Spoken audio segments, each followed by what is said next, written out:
Well, talking about the Australian way, the workers' cottage has been temporarily unoccupied over the last week. The proprietor has been dining out in style. Very hard to make contact with him. He has found a splendid Italian restaurant, I'm told, in Leichhardt, Moretti's. And of course, I didn't get an invitation. But anyway, let's get down to matters. Good evening to you, Richo. Good evening, and you're right, Moretti's is fabulous. And why would I invite the likes of you? I'm trying to keep my reputation up, mate. I can't risk that. Graham, anyone's death diminishes it all, but politicians continue to talk as if you test positive, you've got to get a plank of wood, a hammer and nails and bang together a coffin.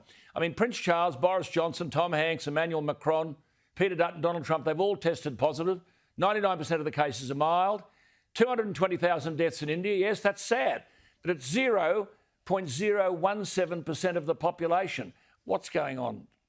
Yeah, there's an hysteria that's taken us over on this whole question. And, in Sydney, there's never been an issue. I think 3 men and the dog caught it and the dog survived, so the blokes will be all right. I'm not just too worried about it. I mean, and if I'm the target market, aren't I? I mean, yes. If I get it, I'm in all sorts of strife apparently, but I'm not going to alter my life over this. I think we've all got very carried away with it, Alan. Absolutely. 27,000 people a day. That's 10 million a year die in India. There's 220,000 people have died. It's hardly, I have to tell you, a pandemic. Graham, this is about stopping Australians actually from leaving the country. We can't do that either. But stopping them from coming home? I do not believe you can ever stop an Australian from coming home. I don't care what the circumstances are. Every Australian has the right to come home. That must be a basic right, Alan. It has to be.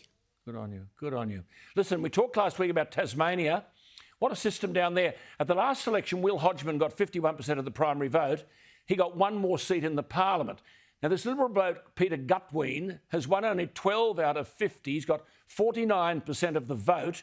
Labor have got 28% of the vote, but 9 seats, which is 36% of the seats. Now, he won more, the Liberal leader, than all the other parties put together. Now, he says if he's in minority, he'll resign. Is that stupid? Well, I think it is a bit silly because it's so easy to be in minority in that system. Yes. It's very hard to win in that system. It is. Yeah, and so I think saying that is pretty unwise. I think you're better off being a bit cautious.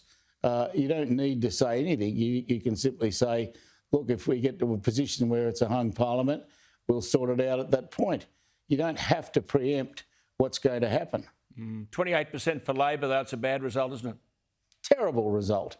But Labor's been slipping in Tasmania for a long time, Alan. You've got to remember that for decades, Labor dominated the place. Now Labor's really sunk low. And what's worrying about that is that it's the lowest income state. And that's you would think Labor would thrive under those circumstances. So there's something wrong with Labor at the moment down there. There has to be. Good on you. Good to talk to you, Richo. Off you go. You're looking great. Keep well. There he is, the man from the workers' cottage. Always good to talk to you, Richo. Thanks, mate.